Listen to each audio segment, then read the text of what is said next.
Wow.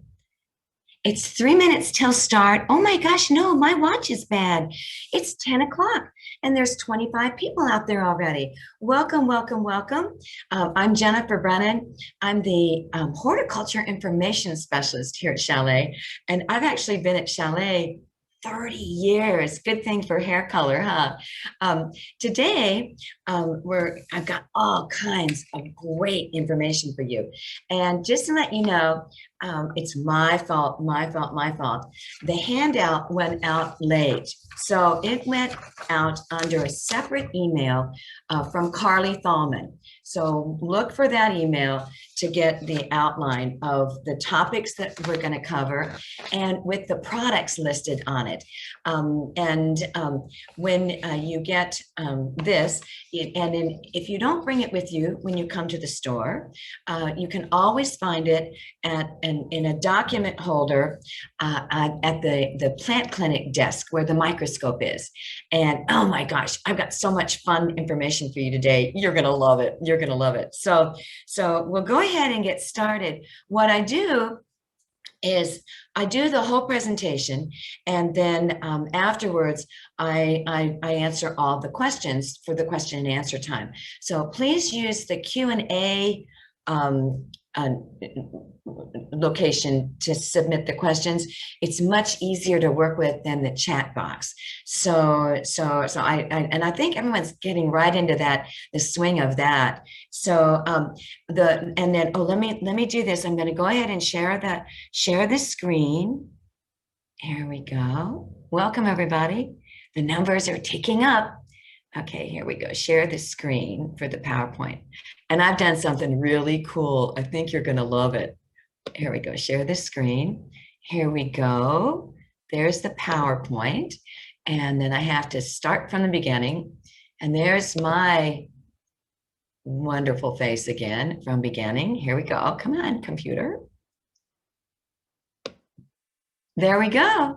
Okay, so I'm up in the corner and I have everything photographed in the PowerPoint. So I won't have to go back and forth like I've done in the past with me showing things. I am going to show a couple of neat samples. Well, you know what? Let's do that right now. I want to show you this right now. Here we go. Stop the share. All right. Now, I am so lucky because I get all these wonderful samples from all of you, our wonderful customers, because of curiosity and wanting diagnostic work. Now, a client came in, it was 3 days ago, with this sample of a climbing hydrangea. Okay, and the reason that she came in was to ask if she should deadhead. That means remove the spent flowers. And you can do that if you want to get out but you don't have to. When the new growth starts on this plant, and it's going to start from this bud right here. Actually, no, it's going to be this bud right here. When it starts actively growing, it will naturally break off and snap off that spent flower. So it automatically deadheads for you. But the reason I brought this to show you is, okay, I was looking at this. See this bud right there? See how it's opening? That is called bud break.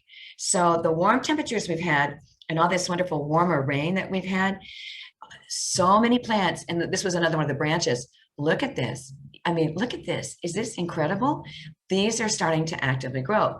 Now, the reason that is so significant is that when I start talking about protecting plants from fungal activity, I'm going to have you look at your plants and see if you can see bud break. If you see buds smelling like this and the bud scales opening up and like this, you can see, both of them, you can see signs of green. That's when you want to start spraying with a fungicide.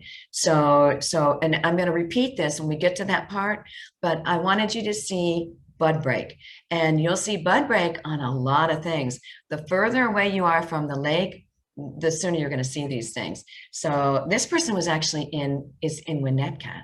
So keep your eyes open and look at what's going on out there. Okay, and then I just have to show you other goo I get. Okay, this is a weed that I'm going to be talking about. Wild onion, wild garlic. That's where Chicago's name comes from. Chicago is what wild garlic and wild onion, the Native American name is. You know, you're going to learn linguistics too, huh? And then, well, this is a really nasty sample now, but this is a turf sample. I know, I need to get a life, don't I? I know how to diagnose turf, but this is dollar spot, and I'm going to show you what it looks like on the microscope. So let's keep going because we have tons to cover today. Okay, so back to sharing the screen, and we'll get going. And we've got 34 people. Welcome, welcome, welcome. Okay. Oh, where's that? Okay. Here we go.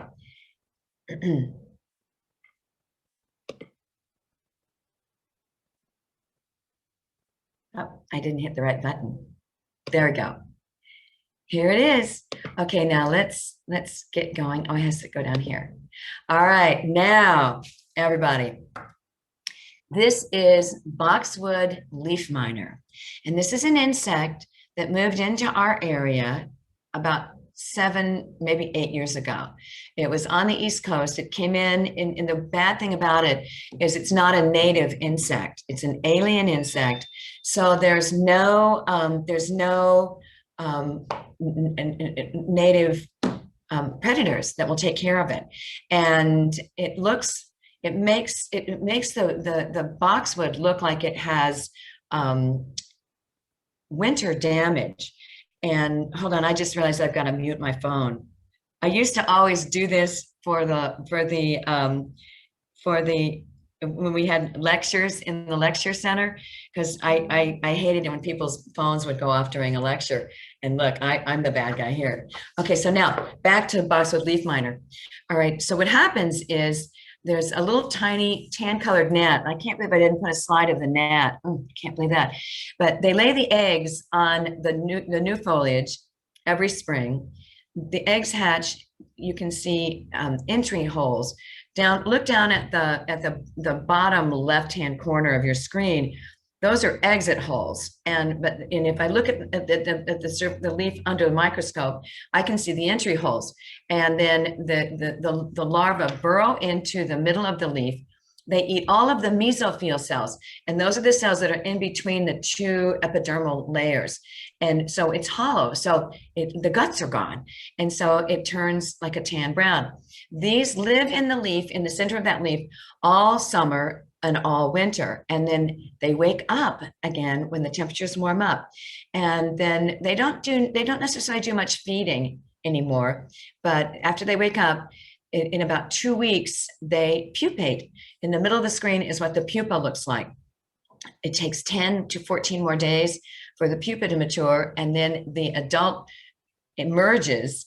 They fly as these little tan gnats above the shrubs, and all they have to do, because the larva does all the feeding, all they have to do is mate, and then they lay eggs again on the new growth, and that happens in May. All right, now, you are going to love this.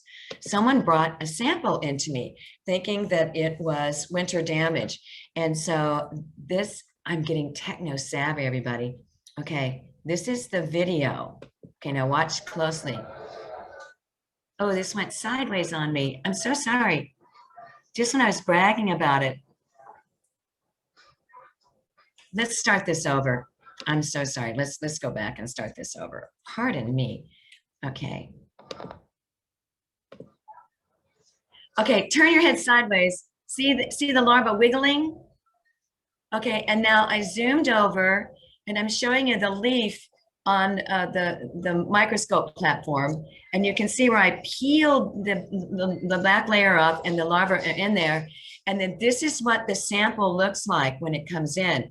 And see how all of those leaves are kind of a tan color, so it looks like winter damage. But when you look really closely at them, you can see they're blotchy. And then when you look at the underneath side, the back side of that leaf, it's bumpy. It has a bumpy surface.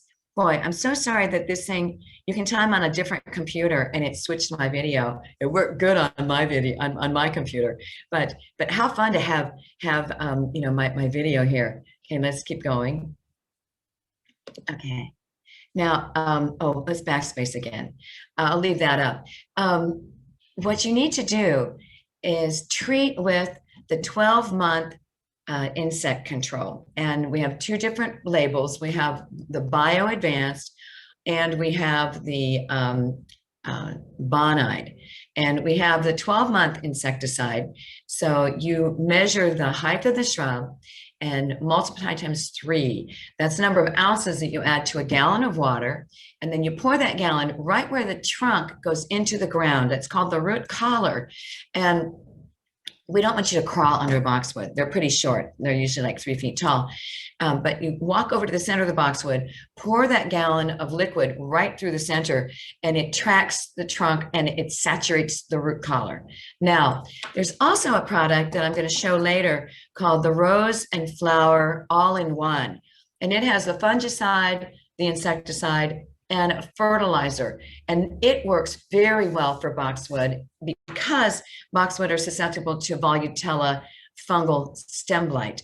So, but the Rose and Flower only lasts 6 weeks, but that means you use it April 15. The second application is June 1st, and then the last application is July 15, and it takes care of everything you need for that plant for the whole season. So I love that. Okay, let's keep moving here. Now, this is, you're going to think that I'm working on my doctorate. Someone brought a sample in. Oh, I thought I had it with me. Darn. Someone brought a sample in, and this was last week, and was asking me about, and this is called Lesser Salandin or Ranunculus Vicaria, and it is turned into the worst weed that we have in our area. And it's gotten very, very bad because of the last the last 4 excessively wet springs. A lot of people think this is Marshmallow Gold. It is not. And so the reason that this is such a bad weed is it's another non-native, very invasive in the Ranunculus family. And it is called fig buttercup because the fig refers to the shape of the tubers that are underground. And you can see this clump of tubers in the photo on the upper left. And it is known as a spring ephemeral, which means it wakes up early, and because it's a non-native, it really wakes up early, and then it produces its leaves, it produces flowers, it gets pollinated, produces seed, and then after it finishes its bloom, it dies back to the ground. That's what an ephemeral is, and so it's tough to control because of that ephemeral nature. Now it's native to Europe, North Africa, and Siberia and Western Asia.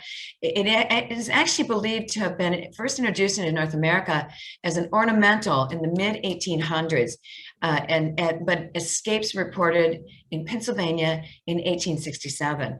So it's got this real shiny dark green leaf, heart-shaped leaves, and then fleshy white leaf stalks with those bright yellow flowers on them, and they rarely get taller than 4 to 5 inches, but they have such a dense root system and the plants grow together, and it makes this impenetrable mat all over. And in native areas, it's awful. It's terrible. Okay, now this is the photo to compare the Marshmallow Gold or Caltha palustris with the Lesser Salandin. Oh, just by the way, in the last slide, they changed the name from Ranunculus vicaria to Vicaria nivis. And you can really see the difference between the two. Look at the Marshmallow Gold. There's only 5 to maybe 6 petals on those flowers. The Lesser Salandin has 7 to 9 petals on the flowers. So that's how you can tell the difference. Okay, now both are spring ephemerals. This is the Marshmallow Gold again. They both belong to the Buttercup family. However, Lesser Salandin again has only 3 sepals and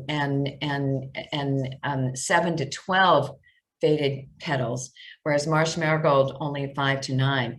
Now the leaves of the Marshmallow Gold are so much larger than the Lesser Salandin, and then Marshmallow Gold does not have tubers, and they do not have underground bulbils. Now, that's something that's just why this turns into such, the lesser celandine turns into such a horrible weed. Okay, now with the Marshmallow Gold, because of the name, Marshmallow Gold is rarely, it rarely wanders from wet, wet soils. So, but that's not the same. Now, this is what makes the lesser celandine so bad. Look at all the tubers, and these tubers overwinter, and they stay, and they just keep coming back and coming back and multiplying. It's like they perennialize, and perennialize means that once a tuber is there, more tubers get made, more tubers get made, more tubers get made, and so these tubers serve as the foundation for the next spring. You think you've gotten rid of it because it dies back in the summer, and then next spring it comes back with a vengeance. Now, this is what makes it so awful. The lesser celandine has these bulbils, and these bulbils are like baby bulbs that start a new plant. And they're at the base of the plants. You can see right at the crown at the top, and then look at the close-up, and the bottom photo. And they've traced that these bulbils will stick in deer's hooves as they're walking through these plantings. So that's why it's so awful in our native areas, because you usually see these new plants sprouting all along the deer trails. So these are just awful. Now, this photo really shows why it's so bad. It's considered an extreme, the bulbils is number one way they proliferate. And then number two is that they're considered extreme ephemerals, which means that the plants collapse and disappear from view in the late spring and early summer.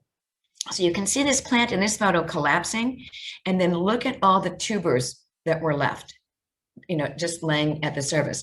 And it's just stunning and amazing how rapidly that a broad expanse, of the lesser celandine can just, actually, it disappears because of the ephemeral nature to it, but the weed isn't gone. Those tubers are waiting, underground, recharged, ready to go for the next season. Now, what's really awful is, we should really be concerned about this invasion of this non-native weed. And as soon as you see it, you should eradicate it. That's what I'm here to tell you, because we have good solutions. And one of my favorite professors, Dr. Joe Boggs from Ohio State University, he just published this wonderful information in the Ohio State newsletter. And it's called the Buckeye newsletter. And so I'm giving you all the inside information right here. So, and you can see how it's spread in from that woodland in through this planting bed, and it's going into the lawn in this photo. Now, herbicide applications have remained to be the most effective method for combating this. Now, the problem is, a real dense, well-established colony is never eliminated with a single application. You usually have to do it 1, 2 to 3 years in a row. With their testing, they found that mowing it in turf grass doesn't seem to affect it at all. You mow the leaves off, who cares? It starts so early and recharges those tubers. So, but many of the post-emergent herbicides that are labeled for use on turfgrass are highly effective. So they include any of the products that have 2,4-D in them, MCPA, MCPP, that's mecaprop, dicamba, and triclopyr. And it's generally recommended that you use a product that has 2 of those ingredients. And we have that. I'm going to show it. And then sulfentrazone is also very effective. And that's in a product called Sedge. And I'll show you that picture of what that is. And it's usually used for nut sedge. So it is very, very effective.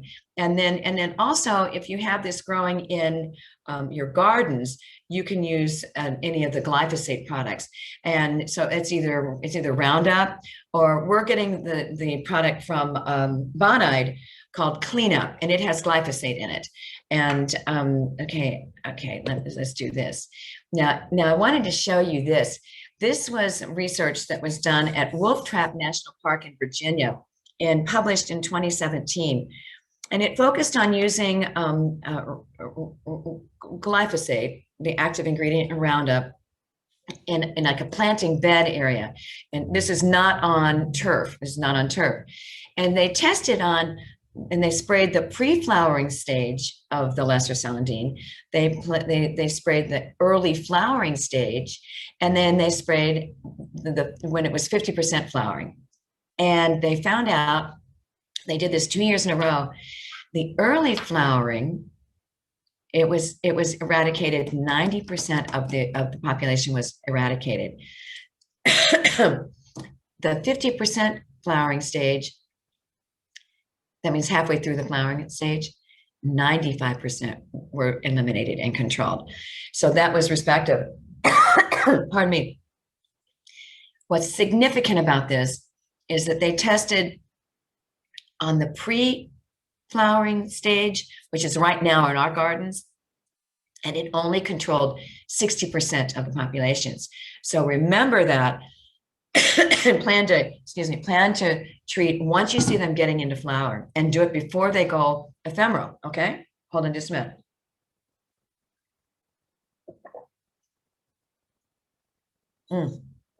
Sorry about that. Okay, here we go. Oh, I'm going to show you the products. Well, I'm just going to go back and talk about the products. Okay, Roundup is if it's in a planting bed where no grass is growing, and you want to spray the lesser Salandin, and as long as you don't get the spray on the foliage of any emerging plants you have in that bed, it's not going to hurt them, because the glyphosate, when it touches the soil, it breaks apart into 8 amino acids, and it's completely inactivated. So the only way it ever goes into a plant is through the leaves, when it's been sprayed on the leaves. So that's why it's such a wonderful tool to use. And, so don't be afraid of it.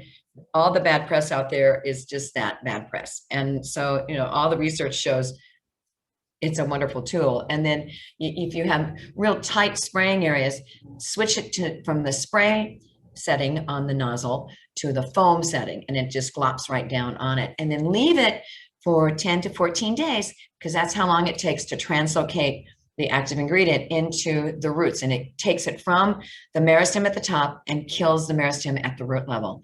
Wonderful product. Now, when it's in the lawn, you can use chickweed clover and oxalis, especially since it's getting warmer, and that's probably the best one. But then you can also use Weed Beater Ultra if it stays cooler, like today's kind of cool. But honestly, wait till this goes into bloom to do the treatment, okay? Now, let's move on to fun. Okay, so cool season plants are in right now. If you have not driven by the chalet front patio, please come and look. And if you're just doing curbside pickup, come and just drive by and look at all the beautiful spring flowering plants. We have hellebores, we have pansies, and I underlined the pansies because that is the plant of the season. And we've got all colors. We have them in big pansy bowls, like 10-inch pansy bowls, and we have them in 4-inch pots, and we have them in 6-packs, 6-packs, so you can plant and you can plant out in your garden beds. Primroses, in the middle picture is a wonderful double primrose, and people have just been going nuts about those. We also have cyclamen, and cyclamen are those wonderful cool season annuals that I love them because they're all over San Francisco whenever I go to San Francisco. But beautiful, and again, cool season. All of these are cool season and blooming plants. Now, this is also the time, and I talked about this last week, but I wanted to repeat it. And this is the time to get all of your summer flowering bulbs and tubers and pot them up. Put them in pots, with good potting soil, potting mix, and you get a 2-month head start. So you plant them, water them, keep them in a warm room so that the roots can actively grow. And when the shoots come out, move them to bright sunlight, and then you can plant them out in the garden after the frost-free date, which is the 15th of May. So we've got dahlias over here on the left, elephant ears. Oh my God, I think we've got 5 or 6 different varieties of elephant ears. Then this is the Siberian iris. This is one of the few perennials that we have. We also have lily of the valley, and then tuberous begonias, caladiums, two different types of lilies, Asiatic and Oriental, and then cannas. Oh my gosh, how can you live without cannas in your garden? So it's just so much fun. And our sale is going on until the 28th. That's our Step into Spring 20% off discount for our Chalet Valet, that's the old name, our Chalet Rewards members. And it's your purchase, you get a one-time purchase off your entire purchase before the 28th. Okay. Now, and then March is also the month for pruning. So, so you always want to use a bypass pruners. These are big lopping shears, but I wanted to show you the difference between the bypass and the anvil. Anvil has a sharp blade that lands on a flat platform, and that's really only good for dead branches. If you're pruning live branches, then you want to bypass pruning shears. So you get a very clean cut and quicker healing of the plant.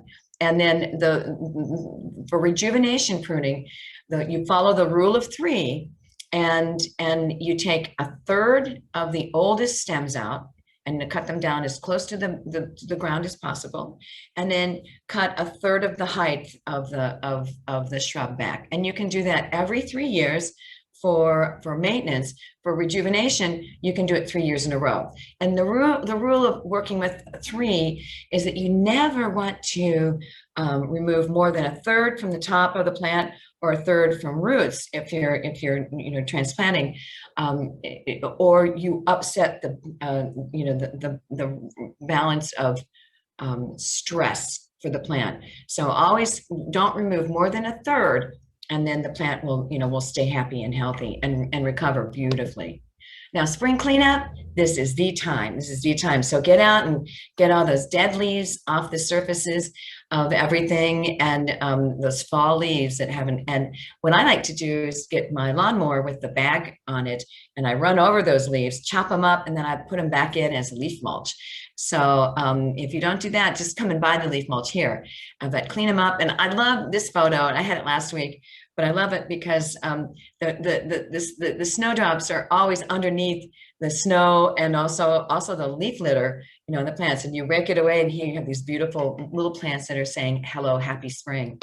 Okay, now plan to protect your plants that are susceptible to fungal problems. And remember, I was talking about bud break. This is why the bud break was so important, and I'm going to hold that up there so you can see, when the buds start swelling, that means they're starting to actively grow. So if you had plants like your crab apples, or Cotoneaster had a terrible problem last year with apple scab, and that's a fungal leaf spot that is going to start inoculating this new growth, because when they're baby leaves, they don't have the waxy cuticle. The fungus lands on it. If it stays moist for 6 hours, which with all the rains we're having and the high dew points at night, that the spore germinates and inoculates the leaf, and then it doesn't show up for 6 to 8 weeks. By the time the leaf spots show up and you bring them into me to have me put it under the microscope, it's too late. So now is the time to protect. You want to protect everything.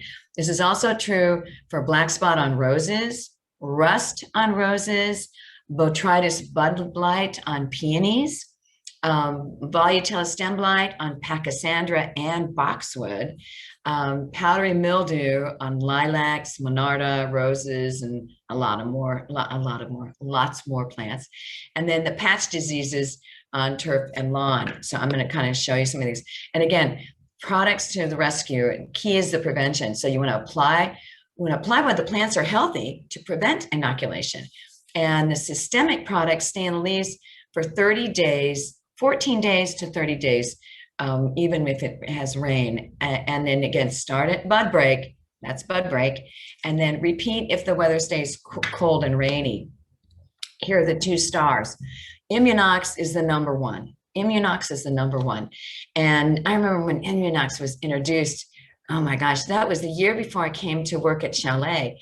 And it's still considered the number one product to protect roses. And the active ingredient in it is myclobutanil, and then Infuse is from the Bonide company, and it goes back and forth between being propiconazole and myclobutanil.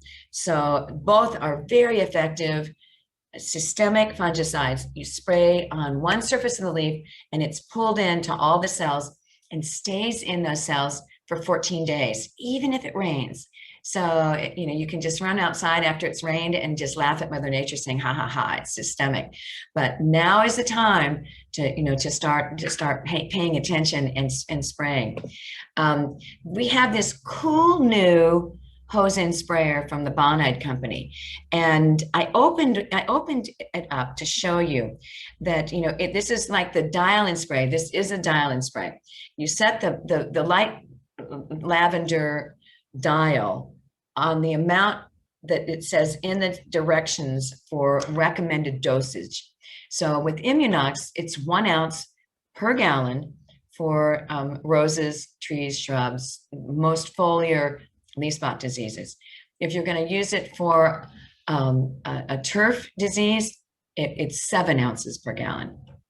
But what's cool about this new sprayer is I open it up so you can see the inside of the cap, and you can see that inside circle, and then that's the draw tube that's sticking out at us right now. But you can take the lid off the Immunox bottle and screw it into that smaller circle with the draw tube in it, and then just hook it to the hose and spray. No pouring of the active of the chemical into the light colored jar. You can still do that if you want, but this makes it so easy. It's just no mixing, no pouring. You just screw it in, and then when you get done, reset the dial to the off position, spray water through the sprayer to clean it out, and then take it out, put your lid back on your Immunox, and you're all done. Isn't that a cool thing? Oh, I love it. I love it. Okay, next. Now, we also have the drenches. I love these products. I love these products. The one that is my favorite is the Bio-Advanced, the all-in-one rose and flower care. And I mentioned that when I was talking about the boxwood and the leaf miner. This is what you want to use on boxwood because it takes care of the two things. It takes care of the insects, 2 insects, boxwood leaf miner and the boxwood psyllid. Boxwood psyllid is what makes the leaves cup at the ends. And then this has, you can see a 9-14-9 fertilizer, wonderful fertilizer, excellent for anything that's flowering because you have that higher phosphorus. It has a systemic insecticide. It is a imidacloprid, but it stays in the plant for 6 weeks. And then also the systemic fungicide, same as oh no, this one is Tebuconazole. Oh, it's a really good one. And the cool thing about this is you just it's a drench that you pour into the soil right where the trunk goes into the ground.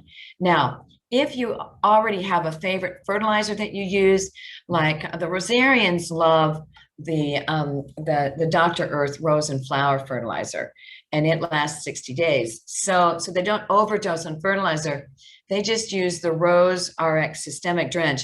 This is the exact same formula as the Bonide All-in-One. No, it's the Bio-Advanced All-in-One, excuse me, without the fertilizer. So again, same, you're going to use for roses, you use 2 ounces in a gallon of water.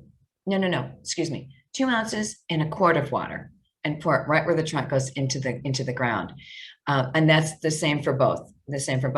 There's also a flower bed recommendation, 2 ounces in 2 gallons of water, and then that is spread over 12 square feet. So an area that's 3 by 4. So irises, great for irises. And so, a wonderful control for that. All right, so now then let's move on. Okay, now these are the earth-friendly natural fungicides. And whenever you work with the Bonide company, see the tan-colored corner on their label? That means it's earth-friendly natural. And I'm really trying to get people to use that term instead of organic, because organic has so many definitions. If you use earth-friendly natural, it's such a much better term to use. So copper sulfate is what's in the middle bottle of, where it says copper fungicide and dust or spray. Then copper octanoate is, and we have it in a ready-to-use spray bottle, but we also have it in the concentrate. It's the small bottle to your left. And this was invented, this copper octanoate is a liquid. It was invented by the Neudorf company out of Germany. And what's wonderful is it uses 80% less copper, so less heavy metals going out. But then it also, because it's a soap, it covers and sticks very well to whatever leaves you're spraying. Now, it does need to be reapplied if it rains. This is not a systemic, these are contacts. And then elemental sulfur is over on the very far right. And this is a powder. If you make a spray out of it, just like the copper fungicide, you have to keep it agitated while you're spraying to keep the particles in suspension. So it's tougher to use. It's really tougher to use. Dusting, you can use as a dust around the base of roses. We also have a puffer applicator from Bonide that you can put the sulfur dust in and also the copper sulfate in and puff it out, and it adheres to the all surfaces of the leaves when you do that. So again, earth-friendly, natural. A lot of people, are like using that. Now, I talked about the turf and the difference in the application rates of the Immunox, and these are all the different companies that have the hose-in sprayers to spray turf to prevent the patch diseases. Now, and I think I have a picture of the next one is the patch. Yeah, here it is. And one of the most common questions in the last 3 weeks is what can I do to fix my lawn? And if you have this kind of patch disease in your lawn last summer, or even in the last several years, this is a fungus that's in the soil. And when it's in the soil, it gets activated when the cell temperatures change. So right now, our cell temperatures are in the upper 40s. Last time I measured, it was 46 at my house. So between 46 and 47 is when the grass plants get active. And you notice that when they green up. So when you see them getting green, but then in the next 2 weeks, that's when the patch diseases are going to get active. And so this is when you need to treat. This is also when you need to give it the fertilizer to get it started. I always tell people when they come in saying my lawn looks horrible, the first question is, when was the last time you fertilized? And you want to get it fertilized now. And because what that will do, there's all these dormant grass plants out in that lawn. And when they wake up with a fertilizer, they have the capacity of growing 3 inches in each direction. So if you're seeing empty spots in your lawn that are less than 6 inches in diameter, that's 6 inches like that, or right from here to there, less than 6 inches in diameter, put the fertilizer down and then wait 2 weeks and see how it all fills in. Now, this is the time to do the pre-emergent, and I'm going to talk about this. Now, you can use, right now you want to use, it's either the Scott Step 1 for seeding, or there's also, they redid it and they named it the Scott's Triple Action for seeding. The active ingredient in it is mesotrione, and it's wonderful because it prevents any weed seeds from germinating, and it lasts for 8 to 10 weeks. So this also has an excellent fertilizer. Target to apply it April 15th. Now it's warmed up enough and the grass is greening up enough that I've been encouraging people to go ahead and get it down as soon as you can. And this is a product that you want to get it, spread it in the spreader, and then water it in as soon as you can. It's not like the weed and feeds where you need to leave the granules for 24 hours to absorb into the weed leaves. This you want to get into the ground, and so it helps keep the weed seeds from germinating. And again, wait 2 weeks to see how the grass plants wake up, and then decide how much seed you need to overseed the bare spaces.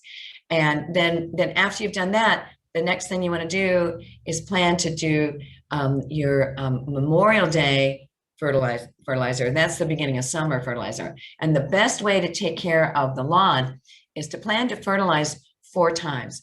you want to do it. We say it's the holidays: Easter, Memorial Day, Labor Day, and Halloween. Easter varies, early, late. So I just say tax day, so April 15th, and then Memorial Day going into the first 2 weeks of June, and then Labor Day going into the first 2 weeks of September, and Halloween going into the first 2 weeks of November. You're going to have the best lawn in the neighborhood. Now, this was an early sample. Remember I showed you this at the beginning of the lecture, this icky sample right here. All right, so that, oh, on my microscope deck, you can see this clump. See, there's that clump, there's that clump. All right, now I was able to pull a sample, and you can see a green living plant that was in that dead clump. So that's, if you're going to bring me a sample, try to find something that has some green in it. Bring it in. So this is the blade that I have, that I'm looking at the microscope that's on the screen. That is classic symptom of dollar spot. You get that hourglass lesion that's tan color with the red-brown margin at the end. And it is active, or becomes active, when you have warm days and cool nights. This was a carryover from last summer. We had a big outbreak of dollar spot at the end of the summer again. And when we had those fall rains. So it's when warm days, cool nights, prolonged leaf wetness, or high humidity and high dew points, and dry soils and low nitrogen. So the interesting thing about this is dollar spot, the plant will outgrow it. Once you get fertilizer on it, and once the temperatures start to go up, it will really outgrow it. You can also use the systemic fungicide and spray it to control it. But the most important thing is get that fertilizer down. Get that fertilizer down. Okay, now here's some of the weed samples. Besides getting the Ranunculus Vicaria, or the Vicaria nevus, people are noticing the wild onion and the wild garlic, and it really shows up, in the brown patch areas, of the lawn. And I just love, oh, that's a dandelion, that yellow leaf down there. But the conditions that favor the wild onion in the lawn are, when you mow the lawn too short, and when you have inadequate fertilizer, of the lawn. And the way to take care of it, though, is sedge ender. Sedge ender is wonderful for wild garlic and wild onion. Guess what? That's also what you're going to use on the lesser Salandin. So, killing two birds with one stone. So again, managing this, you want to maintain a healthy, dense turf. That means fertilize, so that you've got a nice thick lawn, so the weeds can't get, they won't get any sun on them, and they can't be active. You can hand pull them if you just have like a small patch, and it's a real viable option, especially at the beginning of an infestation, and on young weeds. And if you wait till after it's rained, it's real easy to pull them out of moist soil. And you also get the tubers. You get the tubers. I can show you this. Look, this is kind of fun. Okay. Oh, this is really fun. Okay, look, see here. See, it looks like a little green onion, but that's the tuber. You can see the roots on it. And it stays in the lawn, in the soil, because of those tubers. So that's why you want to make sure you get rid of it. Now the chemical treatment, you want to spot treat the weeds, with a liquid, selective. This is called a selective post-emergent broadleaf weed killer. And the sedge ender, it has sulfentrazone, the active ingredient way at the bottom. You can also use anything that has 2,4-D, mecaprop, dicamba, and triclopyr. So any of our favorite weed killers that are good for lawns also work on the wild onion and wild garlic. Okay, now these are the two classic pre-emergents that you wanna use. I love these. I use these on my lawn, and for many years, well, that's the last 5 years, we had the Scott Step 1 with the light blue bag, and the active ingredient in it is mesotrione. It will actually prevent and kill creeping bentgrass. It prevents nimblewill, and it actually kills nutsedge. It's not on the label that it dings up weeds, broadleaf weeds, but it does. The modus operandi of mesotrione is it burns the chlorophyll out. And so it's so fun to use, and it has an excellent fertilizer. It has a high phosphorus fertilizer because if you intend to seed the bare spaces, then you have the fertilizer for the seed starting. Now, Scott's redid it this year and renamed it to the Turf Builder Triple Action, built for seeding. So it's the exact same formula, the exact same fertilizer, 21, 22, and 4, nitrogen, phosphorus, potassium. But the Triple Action only covers 4,000 square feet. And the classic Scott Step 1 for seeding covers 5,000 square feet. And so those are the ones to use. Now, in Memorial Day, I always promote the Espoma Lawn Fertilizer. We also call this the red bag. Unfortunately, everybody, we are sold out of it right now. We're getting more in next week, but you can use any of the Espoma lawn fertilizers that we have. And then you can also, if you want to go earth-friendly natural, and if you're not intending to overseed or put new seed down to reseed the lawn, you could use corn gluten meal. And it actually has 9% nitrogen. So it works as a wonderful early season fertilizer, organically based. And then it has the active ingredient that prevents any seeds from germinating. But if you want to do any lawn seed, you're not going to be able to do any lawn seed for 10 to 12 weeks after using corn gluten meal. Okay, so just keep that in mind. All right, and this is the new product that BioAdvanced has come out with, and it's called the 5-in-1 Weed and Feed. And it fertilizes for 3 months, but then it prevents new broadleaf weeds for up to 6 months. It prevents new crabgrass from emerging for 6 months. It kills any large crabgrass, because it has a post-emergent herbicide in it, and it greens the lawn for up to 3 months. So those are the 5 things that it does. It's pretty cool. A lot of our buyers could not wait to get this in to use on their lawns. And it's just, it's like one step. Now, you might have to, if you put it down, I'm actually going to wait and use this on my lawn for my Memorial Day feed, my Memorial Day. And then that'll take me the fertilizer through, June, July, and August.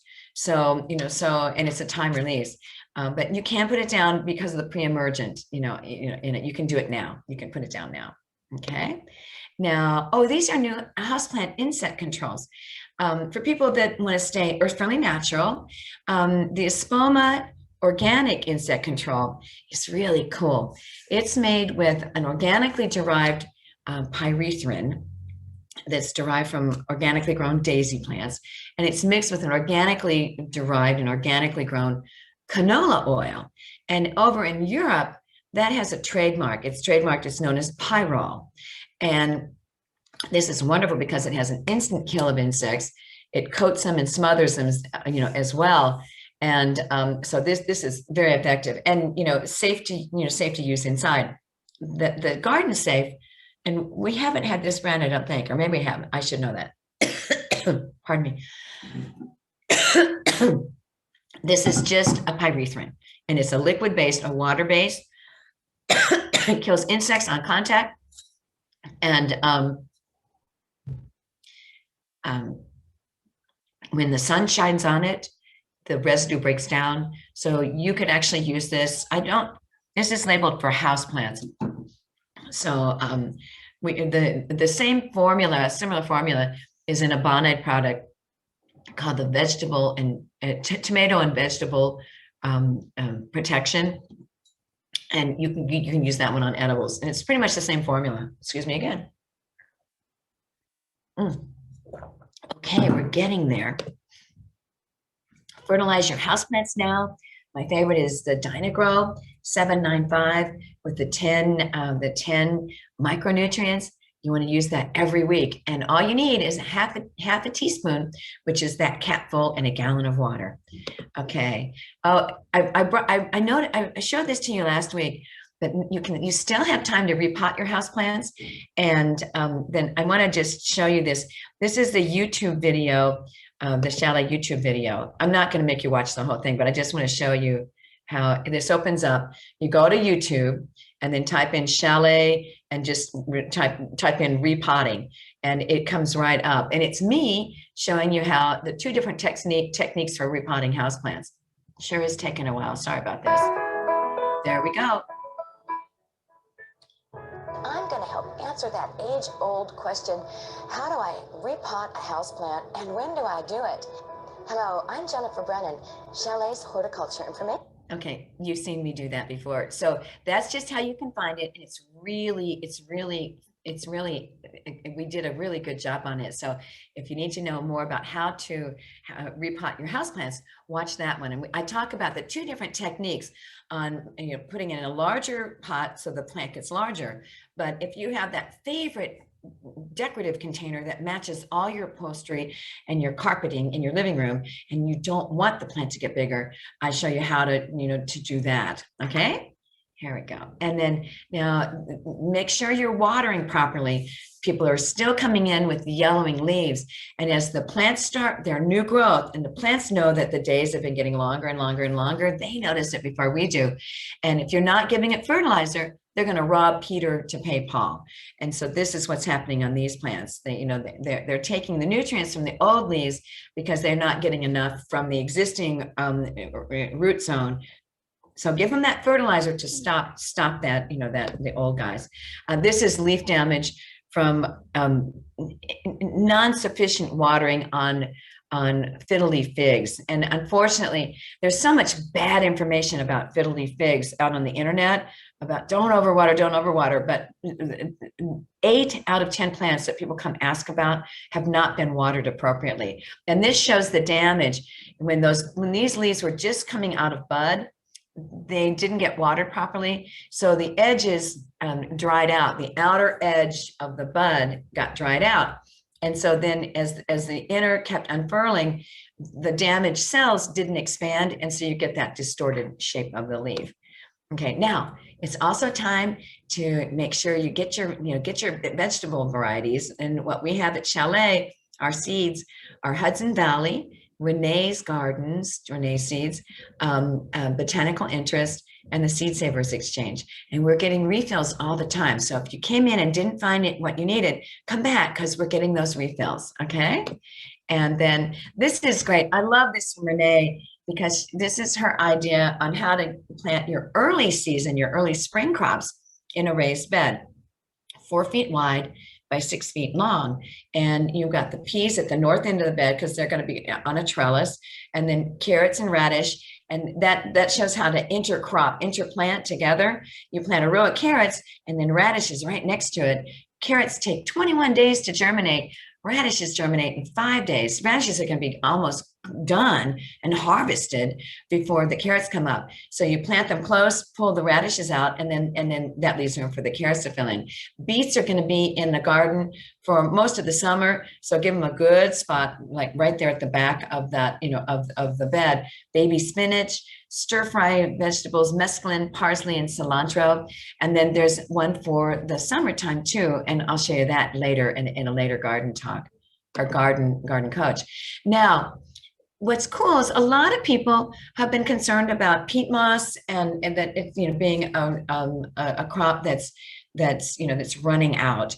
And so we finally have gotten the core-based seed starting kits. So you have the little pellets, like the Jiffy pellets, that you hydrate and they puff up. These are based with coir, and coir is wonderful because when it dries out more completely and aerates better for the roots, and then it's recyclable, and you can pot the plants in. And these are the little pots that we have: a 2.5 inch, a 4.5 inch, and a 6.5 inch of those. And then like the greenhouse kit can be reused with the refillable pellets. I think, oh my gosh, I've done it right on time, everybody. Woohoo! Woo! Happy hands, huh? So I can't resist putting, I ended last week's with this beautiful, tulip scene. We're going to be seeing these in our own gardens pretty soon. So I just had to, end it that way. What I'm going to do is I'm going to open up, I'll close down the shop, the share, and stop the sharing. Hi, everybody. And then here's the question and answer column. I still have 31 people. Thanks for hanging in with me. Okay, this is Carolyn. This is Karen. When should I uncover my roses? Ooh, that's a wonderful question. It's a little early. Don't uncover them because we could still get, dicey weather. We usually encourage you to wait till the 15th of April. Now, 15th of April.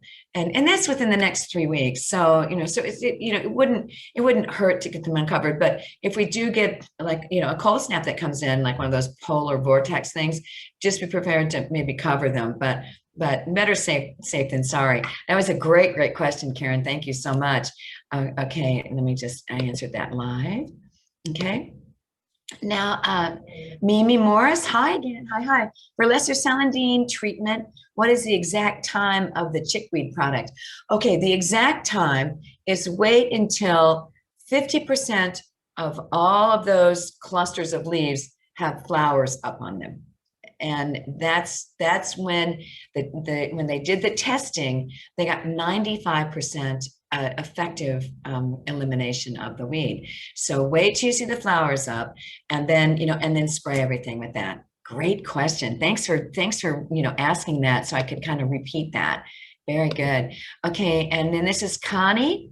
What is the danger for my dog with the fungal sprays? Oh, not at all. Fungicides, are the least of the herbicides that could cause any problems with animals. But to be safe, don't have your animal out when it's wet or when you're spraying your dog. I shouldn't say animal. Well, dogs or cats, but just don't let your dog out. And then once it's dried, it's completely safe. Completely safe.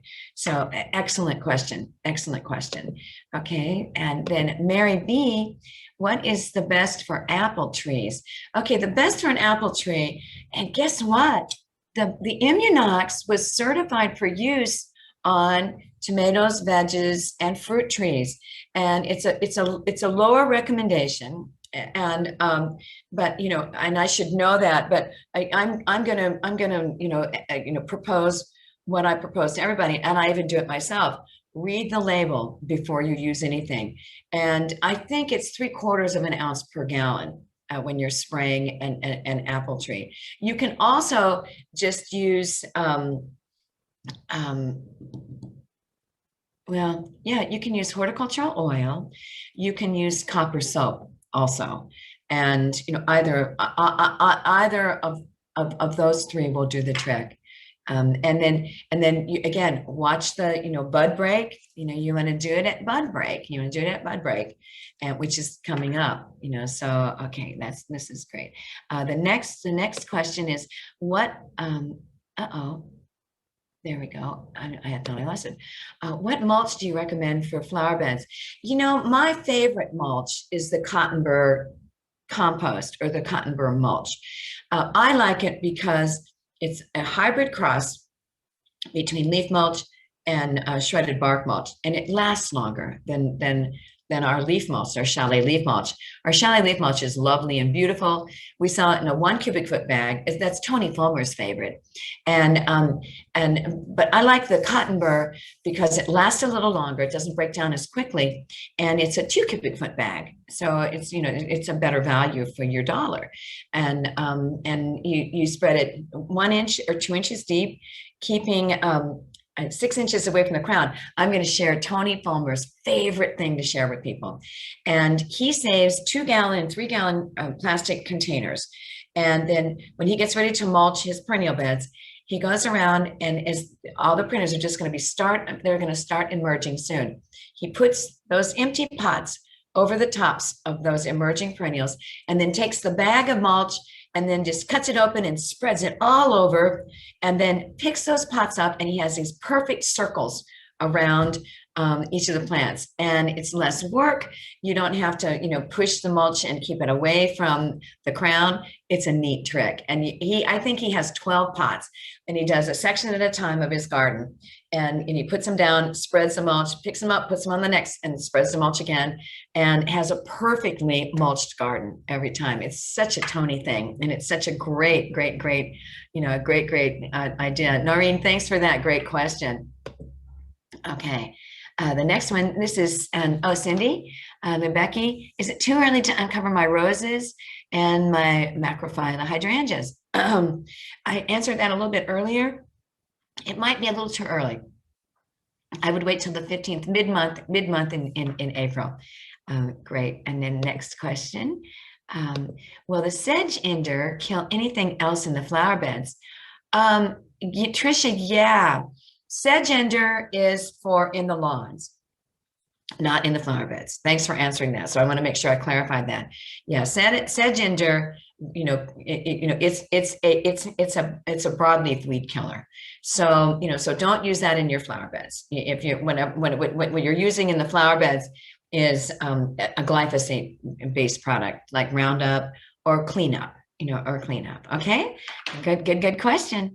All right, then the next question is, should we treat lawns with Terp application before or after fertilizing the lawn? Thank you. Oh, Tricia again. Okay, I like to do the combination pre-emergent with the fertilizer in it. So like the Scott's Step 1 for seeding, the Scott's Triple Action for seeding, corn gluten meal, if you're not going to intend to reseed, that's a pre-emergent and a fertilizer. So save yourself trouble. Do one treatment that has fertilizer and pre-emergent in it. Okay, Susan. Hi, Susan. Should we treat lawns with Terp application before or after? Oh, I just did that one. Oh, good, Jennifer. I'm reading the same one. Sorry, everybody. Okay, here's Susan. I have Bonide Mancozeb and Bonide Infuse. Can I use these on my peonies to protect blackened leaves late in the season? Yes, you can. Either one. I think I would save the Mancozeb for anything that gets downy mildew and use the Infuse, which is propiconazole or myclobutanil, however old the product is you have. And that would be the best for the peonies. And I would spray them every 2 weeks, starting pretty soon. Once you get them cleaned up and get all the old peony foliage cut off, if you didn't do it last fall, then start spraying, because those buds are right at the soil level getting ready. The vegetative buds, they're just getting ready to emerge. So treat as soon as you can see those. Okay, and save the Mancozeb for anything with downy mildew. Okay, next one, Mary Joyce Robbins. Are the core pots biodegradable? Yes. And to be planted, are they for removing the plant and reuse? Mary Joyce, I was looking at them and they're pretty firm. Since I haven't used them yet, I was real curious about them, and I was so thrilled we got them in. But they seem pretty firm. So if I was going to use them in my garden, because my garden has such heavy clay, I would take the rooted plant out and just plant directly in. And I would love to be able to do research on this and let you know. If you really want to, the coir pots are biodegradable, but again, I can't answer how well they're going to break down. I'm one of those people that I even like to cut off the peat moss little pots, just because I think anytime you can free the path for new roots to form, it's a much better thing to do. You just want to really encourage your roots to get started. And then I'll get back to you, Mary Joyce. Thank you so much for that question. That was a really good one. Okay, now, Anonymous is here. Hi, Anonymous. Okay, when should I prune climbing roses and gold flame honeysuckle vine? How deep should I prune? Ooh, good question. All right, so on gold flame honeysuckle, since it flowers on new wood, I would prune it back to, well, it depends on what you have it growing on. If you have the honeysuckle growing on a trellis and it's already up at the top and growing across the top, just cut back a third of the length of all those vines. And if you have it going up of like a vertical trellis, then I would cut it down to 3 feet from the ground so that you have the flowers right at your eye level. Climbing roses, I would prune those in the next 2 weeks. And with climbing roses, you want to take only a quarter of the length of all the branches off. And by doing that, you change the ratio of the root growth to the top growth, and you're going to get all the extra energy from the roots going into flower production. And on climbing roses, you always want to encourage, okay, what I like to do when I train a climbing rose on a trellis, I let it go up in a fan shape. So I have the fan. When they get to the ends, the edges of the trellis, then I tip them back. I cut the tips to cause lateral branching. And then I encourage those lateral branches to grow horizontally. You get heavier flowering on branches that grow horizontally. Okay, neat trick, huh? Okay, now, and this is from Catherine. And how often should mulch be applied? Oh, what a good question. I put a lot down last fall. Do I remove it, fertilize, then reapply? No, no, no, no, no. Wow, that's a great question. You reapply the mulch based on how quickly it breaks down. You always want to have 2 inches of mulch over the root areas of trees and shrubs and perennials. And so if it breaks down or has washed away, and a lot of times the reason you're using a good organically based mulch is that you want it to break down and actually add humus to our soils. And so you really want to, the answer on when you should reapply is how much of it has broken down, and how much is left. So now I just realized my questions all pop back up. So I want to make sure I've covered everything. Looks like I did. Let me see. 11 answered. Oh, here, this this one. This is what I did. Okay. Oh, and you asked me about, do I remove the mulch and fertilize and then reapply? No, most of the fertilizers that we recommend that you use are granular, and you can apply it right over the top of the mulch, and it will break down and go through and go right down into the root zone. So save yourself that work and just sprinkle the fertilizer on top, just let it go right through. So you all have just wonderful, wonderful questions. And thanks so much. I still have 27 people. You're just so great. I love seeing you oh, Marion Wolf, thank you so much. Another great day. Thank you so much. And Sylvia, 2 questions. Do you have a video to watch later? Yes, we do. All of these garden coach videos are posted on our YouTube, the Chalet YouTube page, and they're posted at the end of business on Friday. So this will be up tomorrow, at the end of the day, and you can watch it over the weekend. So thank you so much. And then the second one, when can you use Chalet corn gluten to fertilize? The corn gluten meal, you can use that, and it's not Chalet brand. It's a brand from, I believe it's from Espoma or Bonide, and you can put that down as early as this week. Get it down, and it fertilizes and prevents weed seeds from germinating. I'm trying to be a little more native or organic. Can I leave honey locust tiny leaves as a mulch? Oh, sure. The honey locust leaves, and Susan, are really small, so that works fine. They're not going to compress, not a problem. And then Susan, I think I just answered that one. Let me just do this, and I think we're going to be done, and I'll be signing off. Thank you, everybody, for staying, being so loyal. I love it, love it, love it. And love seeing you when you're in the store. Bring me good samples. I love all the samples you bring in, because that gives me a wonderful basis for all of the garden coach, you know, segments. So when I see when people are asking for, I know what, you know, and you'll love this. The Ranunculus Vicaria or Vicaria nivis, that one sample came in last week. Tuesday morning when I came in, my first day after my 2 days off, 4 people came in with questioning about, oh my gosh, it's coming up in their yard. So it's real timely. I love it when I see your samples. So I really appreciate it. One chat just came up. I'm going to check that one real quick. And here we go. Hold on. And thank you so much. Oh, this is Mary Joyce. I always learn from your great sessions. Thank you. I miss seeing you all. You know, whenever you come in, be sure and say hi to me, okay? And thanks for staying so loyal to us at Chalet and doing this virtual experiment. Actually, I don't know if it's an experiment anymore. We may just keep doing virtual, you know, all along. It's really convenient. So thank you, everybody. Mwah.